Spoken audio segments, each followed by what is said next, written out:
Il est écrit, tu ne tenteras pas le Seigneur ton Dieu. Tu ne tenteras pas le Seigneur ton Dieu. Donc, même le Seigneur est le Dieu de Satan. Il n'a pas dit, tu ne tenteras pas le Seigneur, le Dieu des hommes. Donc, il a employé la possession. Ok, tu ne tenteras pas le Seigneur ton Dieu. Donc, le diable, c'est un serviteur. C'est l'un des fils de Dieu, mais qui s'est révolté. Qui est allé au sens contraire de la volonté divine. Et le Christ lui rappelle, je suis ton Dieu, tu ne peux pas me tenter. À la fin, il dit, bon, écoute, voilà le monde et toute sa gloire, tel que, ça y est, tout ceci m'a été donné. Vous entendez? Oui. Tout ceci m'a été donné. Si cela était faux, on allait lire dans les Écritures. Et le Christ dit au diable, non, tu mens, le monde ne t'a pas été donné. Mais par contre, le Christ a acquiescé. Le diable lui a dit, tout ceci m'a été donné. Mais si tu veux que je te le donne, prosterne-toi devant moi, adore-moi, alors je te le donnerai. Donc, depuis la chute d'Adam et Ève, le monde appartient au diable et Satan. C'est un petit Dieu, il règne. Ceux qui pratiquent la magie, l'occultisme et tout ça, ils vont me croire en ce que je vais dire, parce que le diable règne dans un monde qu'on appelle le monde Armstrong, qui est au-dessus des étoiles. Et dans le livre d'Ésaïe chapitre 14, le diable a dit, je me lèverai et je placerai mon trône au-dessus des étoiles de Dieu. Là-haut, il y a le trône de Satan. Ceux qui pratiquent la magie, l'occultisme, ils partent traiter ou signer alliance avec le diable et Satan dans le monde Armstrong, au-dessus des étoiles de Dieu. Là où on voit le blé, tout ça, il y a tout un monde qui existe là-bas. Et si nous faisons une petite marche en arrière, le prophète Daniel priait lorsqu'il avait compris que le temps pour eux de rester en exil est fini, parce qu'il y avait une période qui était définie de 70 ans d'après le livre de Jérémie chapitre 25. La Bible dit Daniel a eu à cœur de prier parce qu'il devait implorer la grâce de Dieu pour qu'il leur fasse en sorte qu'ils quittent maintenant l'esclavage et retourner en étant des citoyens libres dans le pays qui leur avait été donné en héritage. Mais Daniel étant le premier ministre de l'époque, parce que la Bible précise qu'il occupait le 3e rang politique de la nation ou de l'empire babylonien. Il y avait le roi Nabucodonosor qui régnait ensemble avec son fils Belchassar, parce que le fils faisait comme le vice-roi. En cas de la mort du roi, le fils automatiquement prenait le pouvoir. Et la personne qui venait après le roi, c'était Daniel, premier ministre. Il s'était dit, si je vais informer tout le peuple que nous devons jeûner et prier, il y en a qui diront, toi tu peux jeûner parce qu'à la fin de ton jeûne, ta table se pleine de mets, il y a beaucoup de serviteurs chez toi, il y a beaucoup de nourriture chez toi. Et Daniel avait compris, s'est dit, je ne vais pas quand même mettre les jours à ces petits peuples qui se débrouillent à chercher du pain. Moi-même, j'entre dans un programme de 21 jours de jeûne et prière. Mais que nous dit la Bible? Pendant que Daniel priait, sa prière a été arrêtée. Où? Dans le monde Armstrong, par l'empire, le roi de l'empire perse. Or, le vrai roi de l'empire perse, ce n'était pas Artaxerxès ou Nabucodonosor, mais c'était Satan. C'est lui qui était dans le monde Armstrong, qui a arrêté, bloqué la prière de Daniel. Et quand Dieu s'est rendu compte que Daniel était en prière, mais qu'est-ce qui se passe? Mais ce qu'il dit n'arrive pas vers moi. Alors Dieu a compris qu'il y avait un obstacle, il envoie l'ange Gabriel. Va à la rescousse de Daniel parce qu'il y a quelque chose qui ne va pas. Mais Gabriel arrive, lui c'est un ange messager, c'est pas un guerrier. Il viendra se rendre compte que la personne qui bloque la prière de Daniel, qui plaçait, je ne sais moi, peut-être un magma de fer pour que cette prière n'arrive pas, c'était le roi de Perse, donc le diable, dans le monde Armstrong. Qu'est-ce qui se passe? Même Gabriel a été bloqué par Satan. Imaginez. À ceux qui blaguent avec le diable et Satan, attention, attention, ce n'est pas un petit monsieur. Ce n'est pas une petite dame, il faut que je précise. est arrivé à bloquer même l'ange Gabriel au temps de Daniel. Et qu'est-ce qui se passe? Dieu devait envoyer celui qui est plus fort qu'elle, Michael. Vous comprenez? Son chef.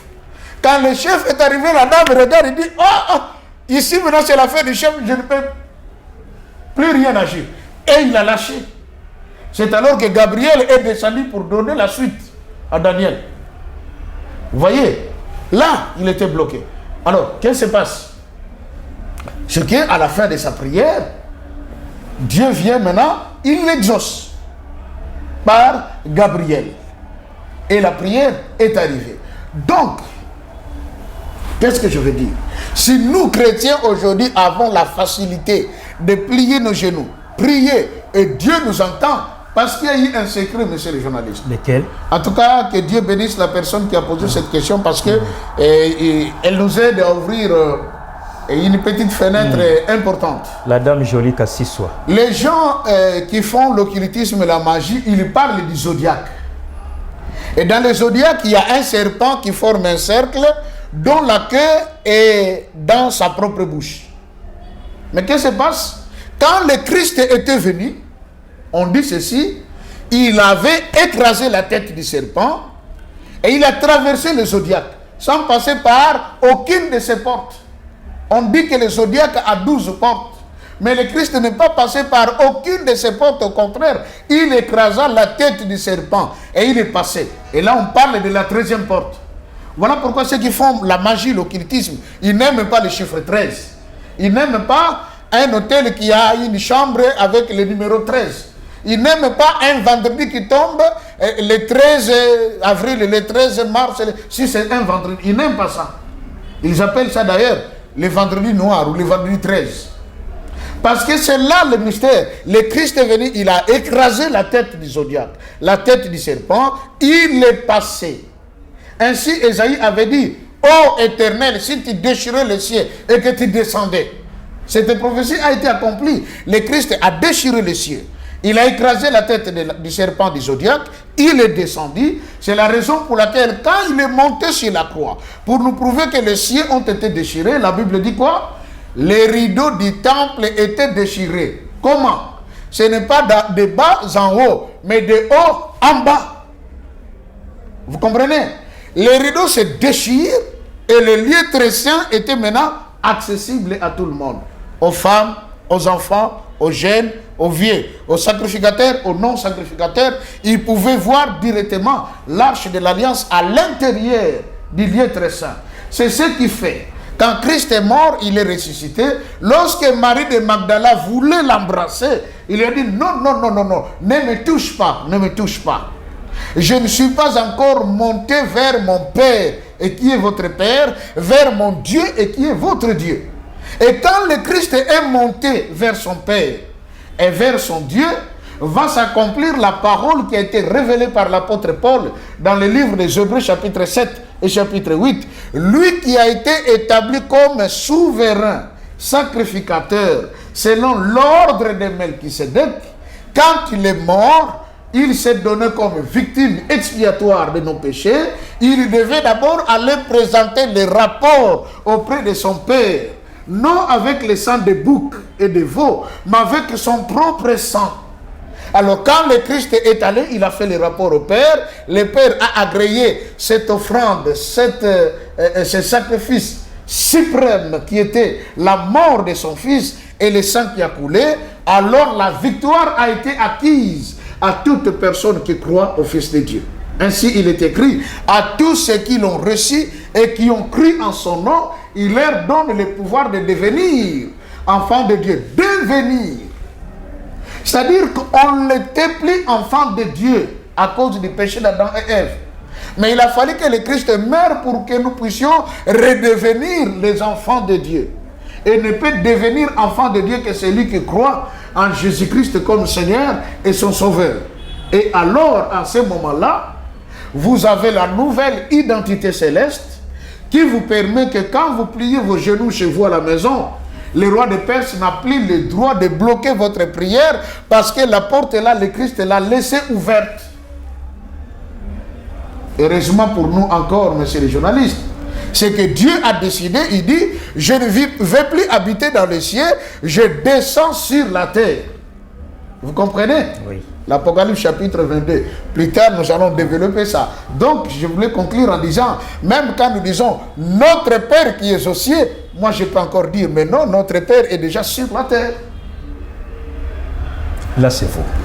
Merci beaucoup, révérend, pour votre éclairage. J'ose croire que les deux personnes ont trouvé leurs résultats, surtout des résultats positifs. Ok. Ok. Maintenant, révérend, nous entamons le 12e volume. Oui. De notre connaissance authentique. Merci. Juste un petit rappel.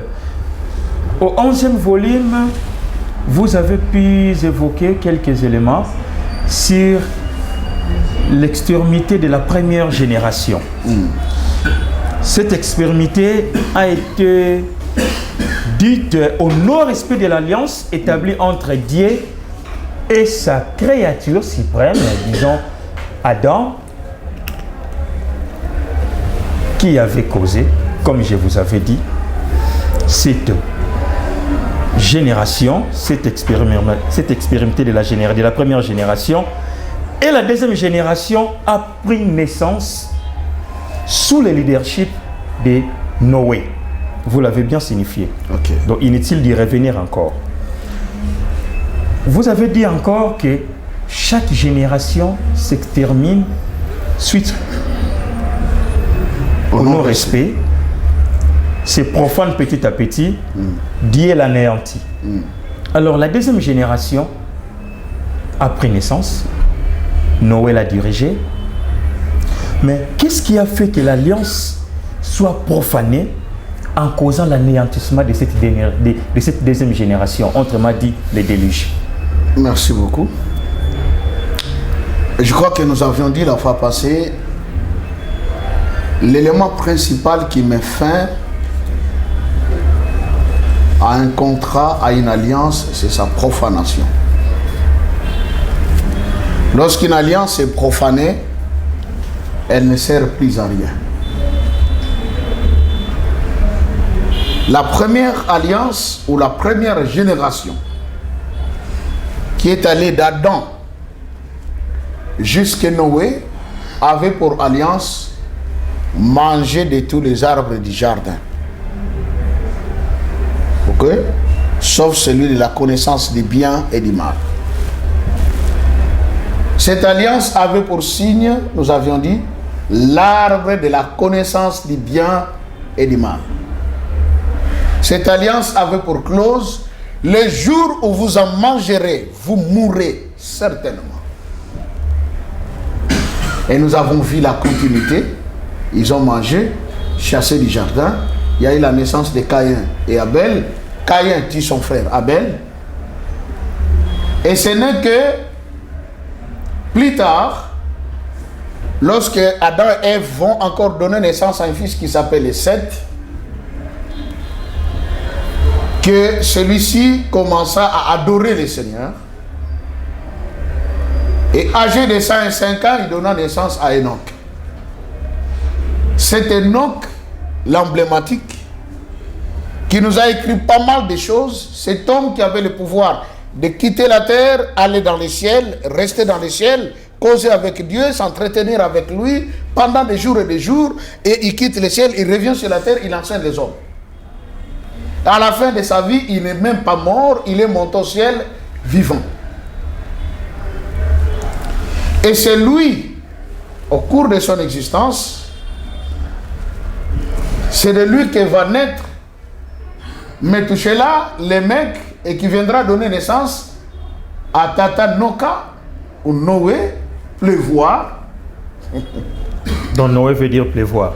C'est Noka. Noka. Pleuvoir, en langue Congo. Le verbe pleuvoir. Ok. Ok. Qu'on a traduit par Noé.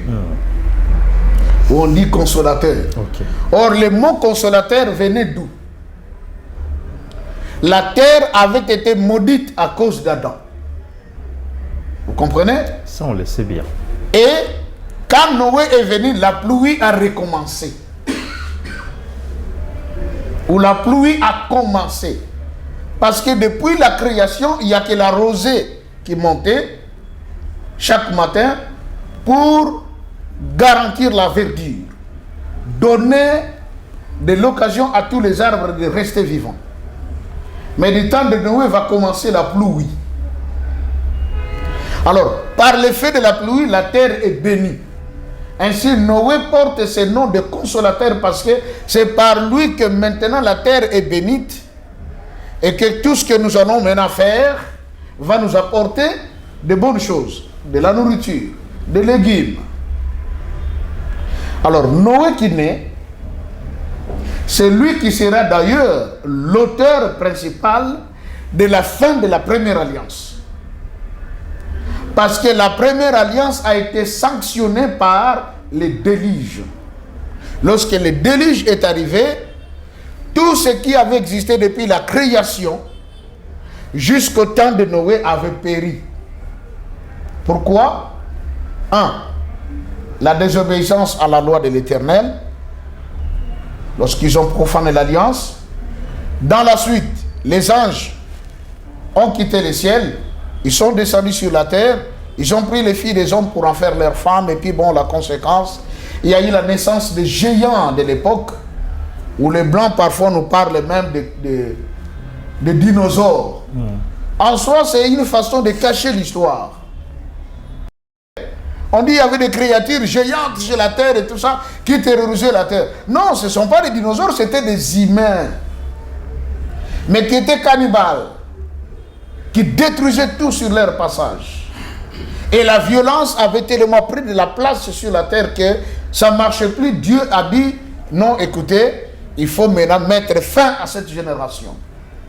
Et il a fallu qu'il y ait l'intervention ou la présence de quelqu'un qui soit l'auteur de la mise, ok, en expiration de cette génération. C'était donc Noé. Ainsi, quand Dieu s'est choisi de Noé, il dit, construis-toi une arche. Là-dedans, ceux qui entreront auront la vie sauve. Malheur à ceux qui n'entreront pas parce que ils vont plus se retrouver. Et d'ailleurs, nous savons l'histoire que Noé n'a pas seulement fait entrer sa femme, ses fils et leurs femmes qui avaient cru à son message, mais aussi les animaux. Quelqu'un a posé la question, ok, que dans l'arche, il y avait les animaux pires, impurs et tout ça. Oui, c'est le bien et le mal ont encore cohabité ensemble. Pur et impur étaient dans l'arche.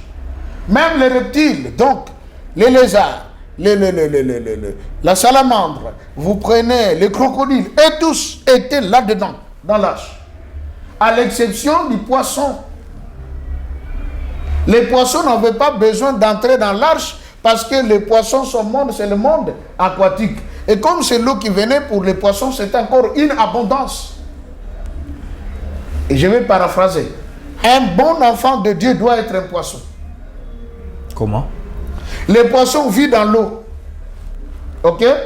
Quelles que soient les circonstances qui arrivent au monde, comme lui est dans l'eau, il est en paix parce que là, même quand l'eau augmente en quantité, en volume, les poissons se réjouissent parce que c'est bien pour lui. Mais lorsqu'il a sécheresse? L'eau, c'est l'esprit de Dieu. L'eau, c'est la parole de Dieu. Révérend, lorsqu'il a sécheresse, les poissons.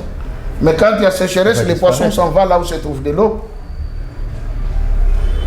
Il est celui qui comprend déjà qu'ici la quantité commence à diminuer. Pourquoi? Parce que quand le soleil frappe, l'eau commence à chauffer, les poissons se rendent compte qu'ici les conditions ne sont plus bonnes. Et d'ailleurs, en lingala, on dit toujours quoi? Misi aladakesika mai et tiolak. Les poissons ne peuvent suivre que là où l'eau est en train de couler, de jaillir à flot. Un bon enfant de Dieu doit suivre là où il y a la bonne parole. Un enfant de Dieu doit vivre dans la parole de Dieu. Du moment où vous vivez dans la parole de Dieu, quelles que soient les circonstances qui vont frapper le monde, vous êtes épargnés. Ce n'est qu'une parenthèse. Ok, revenons. Alors, maintenant, parce que nous ne sommes pas du côté évangélique, hein, Ok. on est un peu historique et tout le Bien reste. sûr. C'est que ce Noé va faire entrer sa famille qui avait cru. Et je voudrais encore dire une chose, monsieur le journaliste. C'est quand même étonnant de voir qu'au temps de Noé, les animaux ont entendu la voix de Noé et sont entrés dans l'arche. Même le crocodile a entendu la voix de Noé. Le crocodile est entré dans l'arche. Le crapaud a entendu la voix de Noé. Le crapaud est entré dans l'arche. Mais l'homme n'a pas écouté. L'homme. C'est étonnant de voir que Noé, sa femme, les 3 fils de Noé et leurs épouses, les seuls qui sont entrés dans l'arche. C'est pareil, Matthieu chapitre 24. Tout ce qui arriva du temps de Noé arrivera de même à l'avènement du Fils de l'homme. Maintenant là, Dieu est en train de parler. Est-ce que les hommes croient, acceptent? Qu'est-ce qu'on dit aujourd'hui? Ah, mais écoutez, bon, il fait passer son temps, il vient pour s'exhiber. Il veut simplement que les gens puissent le connaître. Et puis bon, voilà, il nous parle la parole authentique comme s'il connaissait tout. Non. Mais écoutez, Dieu, il est pour tout le monde. Hein. D'ailleurs, la bonne église, c'est le cœur de chacun. Mais les référents, le monde est dominé par le christianisme, les croyants, le bouddhisme, et ainsi de suite. Et tous se focalisent que sur les ciels. D'ailleurs, ça c'est un grand sujet, parce que si nous disons le ciel, est-ce que vraiment nous irons au ciel? Quand on parle du ciel, on voit les très hauts. Non, détrompez-vous, monsieur le journaliste. D'accord. Il est écrit, les cieux sont les cieux de l'Éternel. La terre a été donnée aux fils des hommes. Et dans l'Apocalypse, on dit, je vis de nouveaux cieux et une nouvelle terre. Tous les hommes qui prient à la fin de leur vie, ils n'iront pas au ciel, mais ils vont hériter le paradis terrestre, la nouvelle terre. Mais en réalité, l'humanité se concentre sur un seul Dieu. C'est lui qui a créé le ciel et la terre. C'est la raison pour laquelle que je vous ai dit... À ceux qui croient, évidemment, parce qu'il y en a aussi qui ne croient pas. Il y a des incrédules, il y a des athées. Vous voyez? Alors, Noé, maintenant, messieurs les journalistes, va commencer une deuxième génération. Parce que tout le monde de la première génération avait péri par les eaux du déluge, qui ont fait 150 jours. Et le déluge avait commencé le 17e jour du 2e mois de l'an 600 du temps de Noé. Et il a pris fin le 17e jour du 7e mois. Moyennant combien de jours? De l'an 601 du temps de Noé. En estimant ou en évaluant? On nous dit ici que les eaux avaient fait au total, le déluge a fait 40 jours, 40 jours, mais 40 les eaux ont fait 150 jours pour qu'elles puissent retourner dans la phase initiale. C'est après le 150e jour que Noé et ses fils et leurs épouses sont sortis de l'arche. Va commencer quoi? Une nouvelle génération. La deuxième. La deuxième. Avec une nouvelle terre qui sort des eaux. Vous comprenez? Oui. C'est de cette façon également, c'est de cette façon, messieurs les journalistes. Là où nous allons, c'est comme ça que les choses seront. Avec 8 personnes seulement. 8 éléments étaient sauvés. Posez-nous la question, frères et sœurs, papa, maman, vous qui nous suivez. Posez-vous la question. C'est du temps de Noé. Il y a eu seulement 8 personnes qui étaient sauvées, alors que la terre contenait des millions de personnes. Oui. Au temps de Sodome et Gomorre, il y a eu seulement 3 personnes qui étaient sauvées. Lot et ses 2 filles. Même sa femme n'était pas sauvée. Alors que les 2 villes, on dit c'était 2 grandes villes. Aujourd'hui, on sait que les mêmes esprits de ces 2 grandes villes, nous avons Kinshasa, Brazzaville, les 2 villes les plus proches du monde. Ou les 2 capitales les plus proches. On va développer dans les jours à venir si Dieu le veut. Dieu nous inspire. Alors il y avait également des millions de personnes, mais 3 personnes seulement étaient sauvées. Posons-nous la question aujourd'hui, avec ce péché qui a été coloré, parce qu'on voit comment aujourd'hui même des enfants de Dieu pêchent, mais ils vous disent, mon frère, nous vivons sous le temps de la grâce. Les pasteurs qui pêchent, mais qui vous disent, on est sous le temps de la grâce, Dieu ne voit pas les péchés. La grâce, par la mort de son fils, cela nous couvre. Détrompons-nous. L'apôtre Paul a dit dans le livre de Romains, puisque nous sommes sous le temps de la grâce, devons-nous continuer à vivre dans le péché? Loin de là. La grâce n'exclut pas la loi de Dieu. Ça, c'est une grande confusion. Dans le passé, moi également, j'ai pensé, puisque nous sommes sous le temps de la grâce, la loi a été mise de côté parce que le Christ est venu pour tout accomplir. Mais écoutez, dans les textes originaux, on dit, je ne suis pas venu abolir, mais amplifier. Quand le Christ a dit, aime ton prochain comme toi-même et aime le Seigneur de tout ton cœur, ton âme, ta pensée, c'est Exode chapitre 20. Parce que dans le livre d'Exode chapitre 20, de 1 à 17, qui constitue les 10 commandements, vous trouverez qu'il y a des commandements qui régissent la vie de l'homme envers Dieu et des commandements qui régissent la vie de l'homme envers son prochain. C'est ce que le Christ a résumé en 2. Donc la loi continue jusqu'à aujourd'hui. Elle n'a pas été abolie. Ce qui a été aboli, ce sont les préceptes relatifs à quoi? À l'Holocauste. Ce n'est plus le temps de prendre un mouton, l'égorger et mettre sur du bois, brûler parce qu'on va présenter l'offrande à Dieu. Christ est mort sur la croix à cause de cela. Mais la loi continue. Tu ne tueras pas. Tu ne vas pas convoiter la maison de ton prochain. Tu ne vas pas rendre de faux témoignages. Cette loi continue. Mais on nous a dit après, nous vivons sous le temps de la grâce et tout ça. Et comme c'est sous le temps de la grâce, les femmes en pantalon pleines dans des églises. Waouh, quelle confusion. Hein? Quelle confusion, messieurs les journalistes. La Bible dit, Deutéronome chapitre 22, verset 5, l'homme ne portera pas l'habit de la femme et la femme ne portera pas l'habit de l'homme. Je l'ai démontré une fois dans une émission. Le premier homme à porter un pantalon s'appelait Aaron. Le frère de Moïse. Oui, il était le souverain sacrificateur. Dieu dit à Moïse, tu feras à Aaron un caleçon qui va dépasser les genoux, de manière à ce que quand il montera sur l'autel pour présenter l'autel et l'offrande à Dieu, que sa nudité ne soit pas vue par le peuple. Donc ça a commencé par le pantacourt et puis plus tard c'est devenu un pantalon. C'est une tenue de sacrificateur, ce n'est pas pour les femmes. Mais aujourd'hui les églises sont pleines de femmes avec des pantalons. Quelle confusion. Vous imaginez? Pourquoi? Parce qu'on leur avait dit, nous sommes sous le temps de la grâce, Dieu ne regarde pas cela, c'est que Dieu voit la mort de son fils sur la croix. Christ est mort sur la croix pour que nous nous péchions. Révérend, revenons. La première génération anéantie. Anéantie par l'ennemi. Maintenant, une seconde génération vient de Noé a pris les bâtons du commandement de la deuxième génération. Maintenant, quelles sont les recommandations ou les alliances établies par Dieu à Noé, y compris les restes de sa famille? Merci, très bonne question, monsieur le journaliste. Il n'y a pas une génération qui puisse exister sans qu'elle ne soit régie par une alliance. J'avais dit le jour passé, la chose à laquelle Dieu tient par rigueur, c'est l'alliance.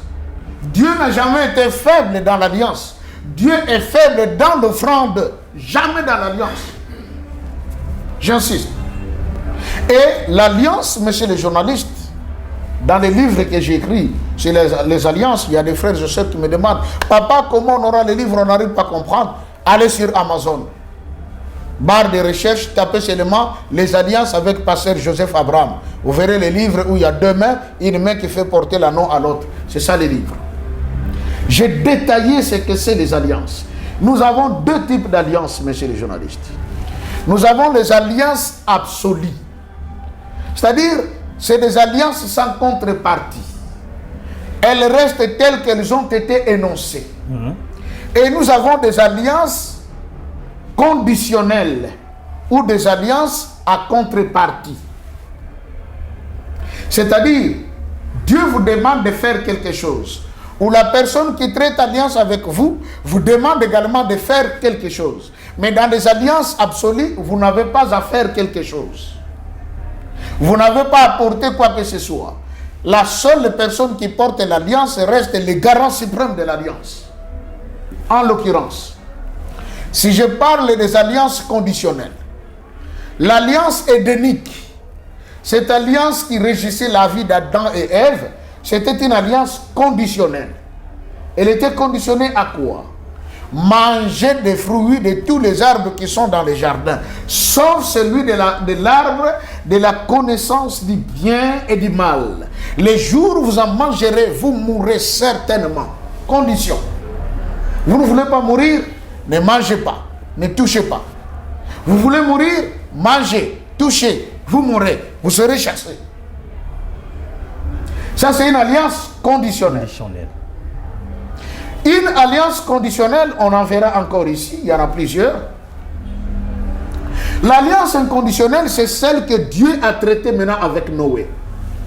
Genèse chapitre 9, que tout le monde lise bien à la maison. Après le déluge, après le 150e jour, que les eaux aient repris le volume normal, que la terre, les secs étaient sortis des eaux, Noé ouvrit l'arche, il vit que la terre était sèche. La Bible dit, l'Éternel ordonna à Noé de sortir de l'arche, lui, sa femme et les épouses de ses fils. Ils sortirent de l'arche, je précise en disant que ce n'était pas en Asie, que ce n'était pas en Europe, mais ils sont sortis de l'arche à Mwanda, à Banana. Oui. Au volume 11, vous l'avez évoqué. Ok. Et vers la rivière Ntondo, c'est là que Noé va bâtir l'autel et il prend les animaux purs. Il offre à Dieu comme holocauste, comme sacrifice. Il avait tout consumé par le feu. Et l'Éternel renifla cette odeur. Il en était tellement content. Il dit, ah Noé, malgré que toute la génération passée m'a trahi, mais toi tu ne m'as pas trahi. Toi tu es celui qui est resté fidèle à ma parole. Ce que je t'avais demandé de faire, tu l'as fait. Tu as suivi scrupuleusement mes recommandations, mes préceptes. Alors maintenant, écoute ce que moi je te dis. Je te donne à toi et à ta postérité et à toute ta famille tout ce qui se met sur la terre et dans les airs. Vous voyez, c'est là qu'on a commencé à manger maintenant les animaux et les volailles. Il dit, je te le donne comme nourriture. Ok? Comme ce qui a été dans les temps d'Adam, à qui je avais donné l'herbe verte. Vous voyez, ça c'est ce qu'on appelle les avantages de l'alliance. Parce que dans chaque alliance, il y a toujours des avantages qu'on gagne. Noé, comme il a plu à Dieu, voilà pour avantage, lui qui était simplement un herbivore, un frugivore, il devient aussi un carnivore. On lui donne les poissons, on lui donne les animaux, on lui donne les volailles. Dieu dit, maintenant tout ça je vous le donne comme nourriture. Associé à cela les légumes, les fruits. C'est là maintenant qu'on a commencé à les manger. Et Dieu donne un ordre. Vous n'allez pas manger l'animal avec son âme. Si vous attrapez un animal que vous voulez, parce que l'âme vit dans le sang. Mangez seulement sa carapace. Je n'ai pas besoin que vous mangez l'animal et son âme. C'est ce qui a été le cas. Alors, dans ce chapitre de Genèse chapitre 9, qu'est-ce qu'on dit, monsieur le journaliste?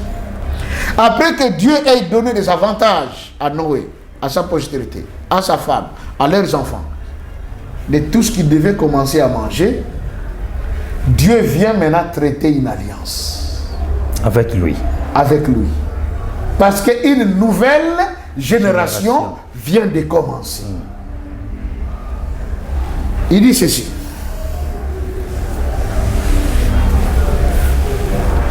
On dit,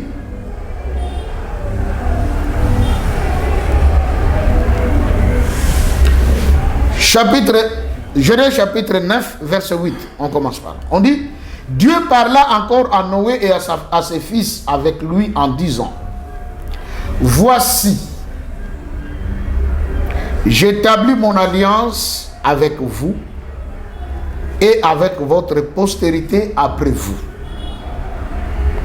avec tous les êtres vivants qui sont avec vous, tant les oiseaux que les bétails et tous les animaux de la terre, soit avec tous ceux qui sont sortis de l'arche, soit avec tous les animaux de la terre. Verset 11. J'établis mon alliance avec vous. Quelle est cette alliance? Aucune chair ne sera plus exterminée par les eaux du déluge. Il n'y aura plus de déluge pour détruire la terre. Vous entendez? Oui. La parole de l'alliance. Il n'y aura plus de déluge pour détruire la terre. Écoutez les signes de l'alliance, verset 12.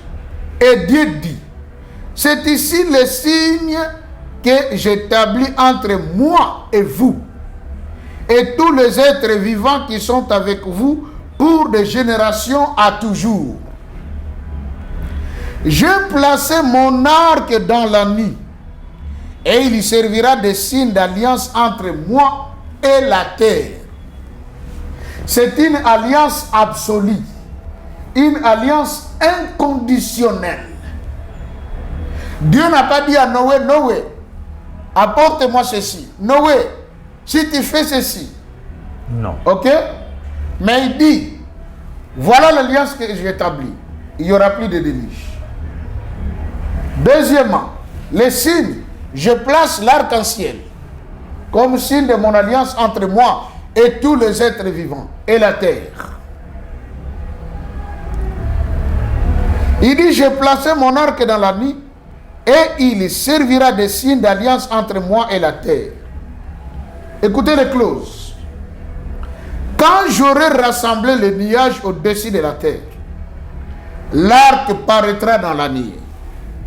Et on dit, et je me souviendrai de mon alliance entre moi et vous, et tous les êtres vivants, et de toute chair, et les eaux ne deviendront plus un déluge pour détruire toute chair. J'avais dit, dans chaque alliance, il y a la parole, il y a les signes et il y a les clauses. Voilà, Dieu le dit clairement. La parole, plus de déluge. Les signes, l'arc-en-ciel. Les clauses, quand je vais rassembler les nuages au-dessus de la terre et que je vais faire pleuvoir, ok, dans le but qu'il y ait un déluge, je vais faire paraître l'arc-en-ciel. Et quand je verrai l'arc-en-ciel, moi l'Éternel, je me souviendrai de mon alliance que je viens de traiter aujourd'hui avec vous.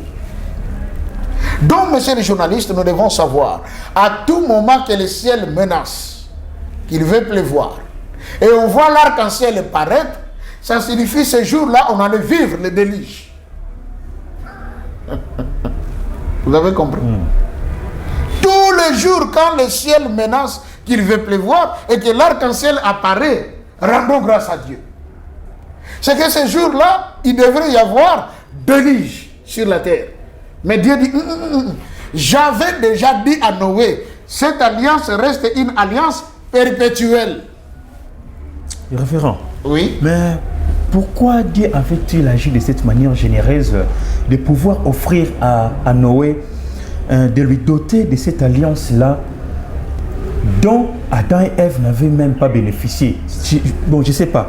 C'était grâce aux holocaustes offerts par Noé pour qu'il puisse lui offrir ça, où il y avait encore quelques éléments secrets que Noé avait donnés à Dieu pour que Dieu puisse ouvrir à 100% en lui donnant des éléments inconditionnels. Merci. Ça, c'est une question géniale. Si Noé était agréable à Dieu pour qu'il jouisse d'une alliance inconditionnelle, c'est parce qu'il avait obéi à la voix de Dieu. Mais Adam et Ève aussi auparavant. Non, ils n'ont pas obéi. Au départ. Mangez de tout sauf. Et le diable dit, Dieu vous a menti. Il sait que le jour où vous en mangerez, vos yeux s'ouvriront. Vous deviendrez comme de Dieu. Et la Bible ajoute, Ève vit que le fruit était bon à manger, qu'il était agréable à la vie et précieux pour ouvrir l'intelligence. Elle en prit et en mangea. Désobéissance. C'est la désobéissance. Ève a désobéi. En réalité, Adam devait rester ferme pour dire, comme toi tu as mangé, moi je ne mange pas. Reste avec ton péché, mais moi je ne mange pas. Mais nous savons la suite. Si tu ne manges pas, ne me touche plus. Adam a mangé. Mais Noé, Dieu lui dit, construis-moi l'arche. et fait entrer dans l'arche les animaux 2 à 2. Ok? 2 à 2, 2 à 2, 2 à 2. Pire et impire. Noé a mis en pratique scrupuleusement toutes les recommandations divines. Voilà pourquoi il était agréable à Dieu. Et la Bible ajoute dans le livre de 2 Samuel chapitre 15 que l'obéissance vaut mieux que les sacrifices et l'observation de sa parole plus que toutes les graisses de bélier. Deutéronome chapitre 28 verset 1er, si tu obéis à la voix de l'Éternel ton Dieu en mettant en pratique les commandements qui te prescrit aujourd'hui, l'Éternel te donnera de la supériorité sur toutes les nations qui sont sur la terre. Voilà, Noé a reçu la supériorité parce qu'il avait obéi. Nous partons à l'église tous les dimanches, tous les jours de la semaine. On nous enseigne la parole. Est-ce que nous obéissons? Est-ce que nous mettons en pratique ce qu'on nous enseigne? Ou même les hommes de Dieu qui commencent à dévier la parole de Dieu.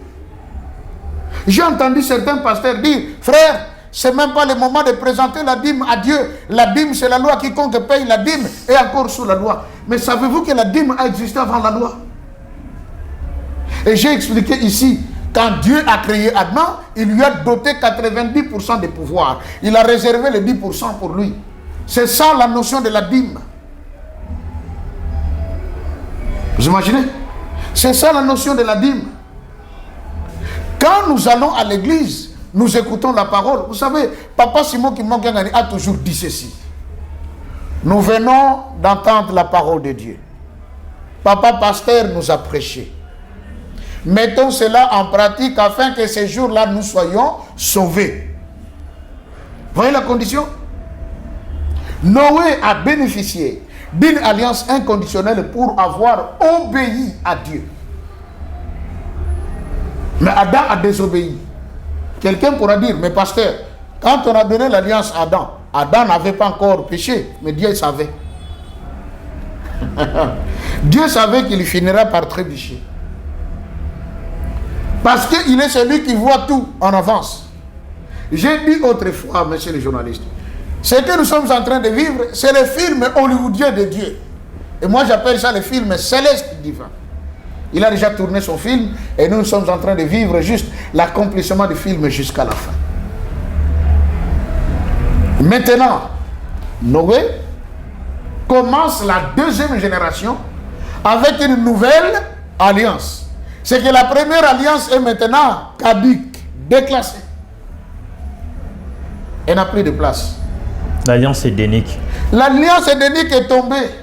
Donc aujourd'hui, je peux rentrer, prendre l'arbre de la connaissance du bien et du mal. Même si je le mangeais, Dieu n'en tiendra pas compte parce que cette alliance a été déjà détruite. Si je prenais l'arbre de vie, j'ai mangé les fruits, Dieu n'en tiendra pas compte parce que cette alliance a été déjà détruite. Il y a eu une seconde qui l'a remplacé. Monsieur le journaliste, si quelqu'un venait vous remplacer demain pour que je fasse les émissions avec lui, ça signifie que vous ne faites plus partie soit de cette émission ou vous ne faites plus partie de la chaîne Canal Congo. Vous êtes parti. Voilà pourquoi quelqu'un d'autre viendra. Mais tant que vous êtes là, on travaille avec vous.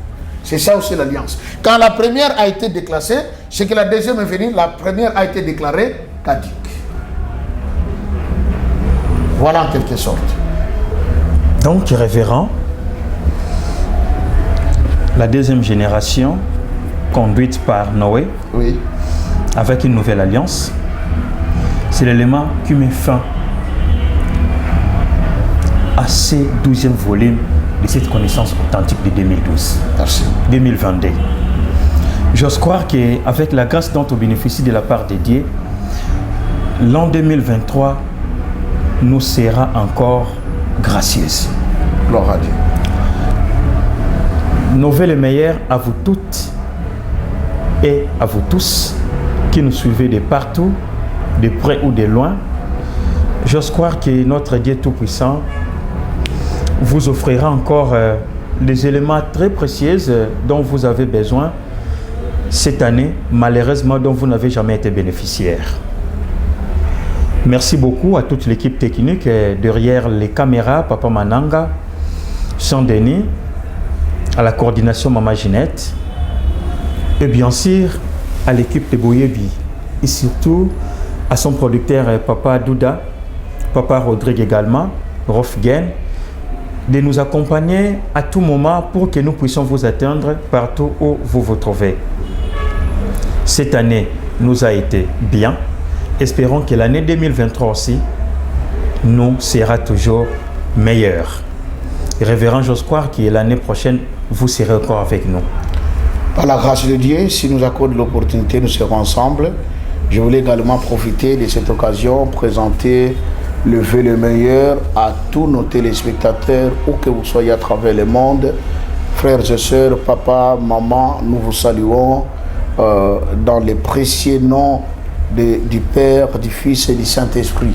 Que la grâce du Père soit avec vous, que l'amour de notre Seigneur Jésus-Christ vous enveloppe et la communion du Saint-Esprit soit également votre partage le long de l'année 2023, qui puisse vous apporter toutes les bonnes choses au nom du Père, du Fils et du Saint-Esprit.